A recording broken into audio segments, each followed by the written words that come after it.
balance. Ever elusive in this fast-paced, goals-focused, get-mine world we live in, but absolutely integral to health and happiness, and something this Pokemon has mastered. Revered for its connection to the earth, it is a powerful yet calm presence in the Pokemon world. This is the Pokemon Torterra.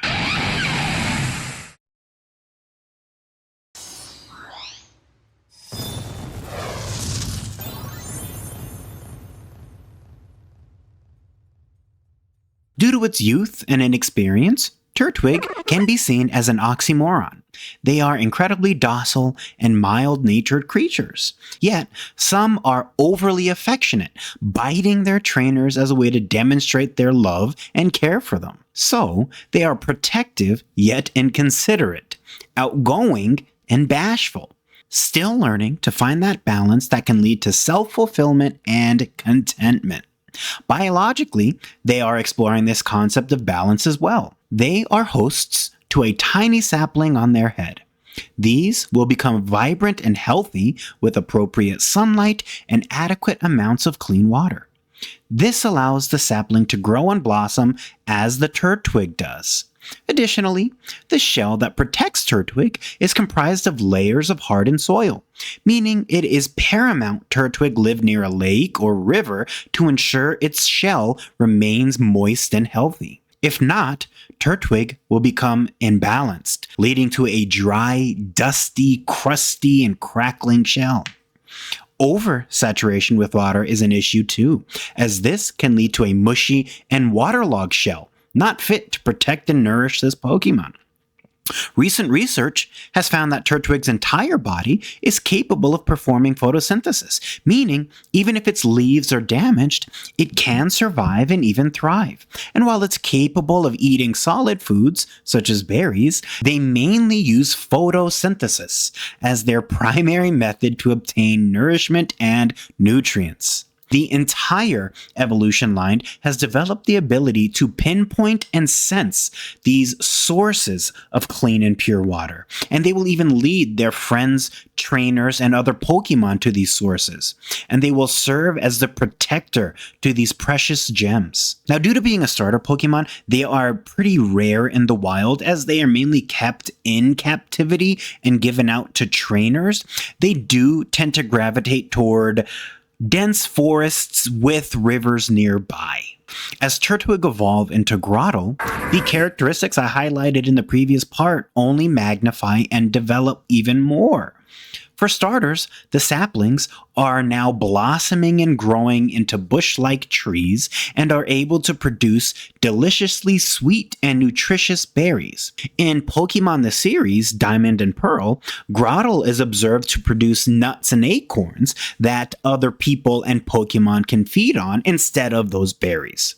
As I mentioned before, Grottle have that special ability to sense pure water wells, carrying other Pokemon on its back to those wells, and this hints at their transformation into entire ecosystems, which is really seen with Torterra. Now, each Grottle has and maintains their own secret place for getting clean spring water. They do typically live in forests. However, during the daytime, Grottle will leave the protection of these forests and spend most of their time on riverbanks or in open clearings to bask in the sun, allowing it to grow physically stronger. It gains nutrients, and it can provide these nutrients to the organisms that live or are around it. Upon reaching its final evolution, the continent Pokemon known as Torterra emerges, along with drastic physical changes. Those two bush-like trees on Grottle's back has now transformed into a single oak-like tree that protrudes into the sky like a giant skyscraper. Additionally, there is the development of these three triangular and stony-like protrusions on Torterra's back, and these resemble mountain ranges. Due to the size of its shell and the clean atmosphere and environment, it's been found that many small to medium-sized Pokemon not only gather on the shell, but will build nests and live on Torterra's back. As a result, it's been observed that Pokemon are born and spend their entire lifetime living on Torterra's back. Now, this has me thinking, if you were to capture a wild Torterra, what would happen to the Pokemon living on its back? Let's say there's bird-type Pokemon like Murkrow and Honchkrow living on the trees and the back of Torterra. Or let's say there's Pokemon that can't fly. If you caught Torterra, would those Pokemon then just drop out of the air? Or would they also be caught? I'd love to know your thoughts down in the comments. Typically, Torterra will dwell and live in naturally green areas, living a pretty sedentary lifestyle. They will usually obtain their energy and nutrients through the process of photosynthesis via the trees and plants on its back, in addition to being able to perform photosynthesis with its entire body, similar to Turtwig. But there are instances where there is a mass migration of Torterra, and this is when they need to find clean water. If you are lucky enough to witness this incredible phenomenon, you would be witness to what's known as moving forests. Due to the sheer size of Torterra and the trees on their back, in addition to their slow movement, technically it is the slowest out of the starter Pokemon, it's like you're witnessing a forest slowly moving across the terrain. Ancient people believed that there was a giant immobile Torterra that lived underground and shouldered the entire world on its back, providing life and sustenance to the world. Torterra are typically pretty docile, calm, and friendly Pokemon.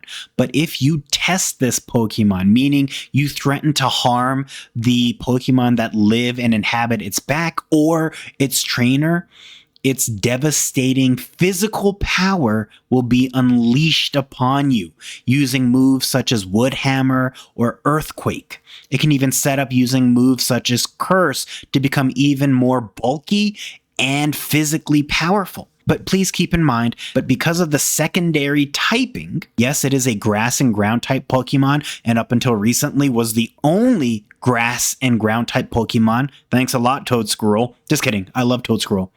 It is 4 times weak to ice-type moves. Torterra is based on a tortoise or a snapping turtle.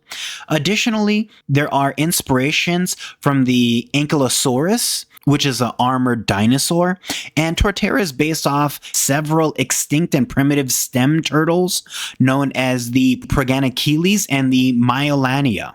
It incorporates myths of the world turtle, and this is a turtle from Hindu and Chinese mythology where it supports the entire earth on its back, which tracks with the Pokemon myth of Torterra living under the earth and supporting the entire earth on its back.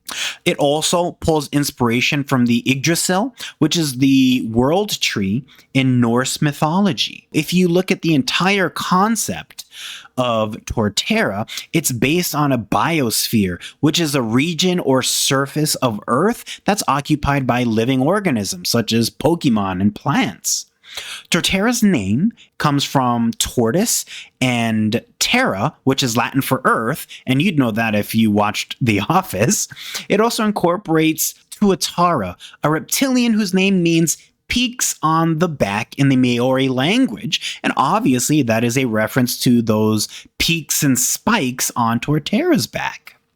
And there is the complete evolution line of Torterra. Hands down, one of my favorite grass-type starters, but one of my favorite starters in general. Now, I do love the Sinnoh starters, Infernape, Empoleon, and Torterra. They're all fantastic in my eyes, but Torterra edges out Empoleon and is pretty much on par with Infernape.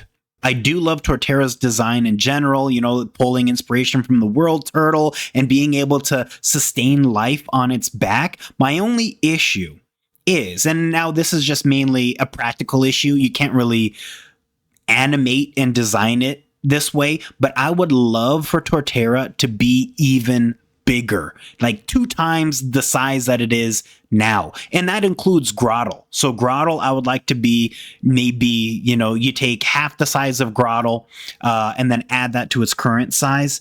I want it to really embody like this entire ecosystem that it has. But again, you know, I do love Torterra.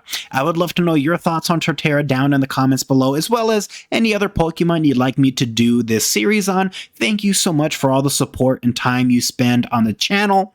Please check out some of our other videos, and I'll catch you in the next episode. Peace.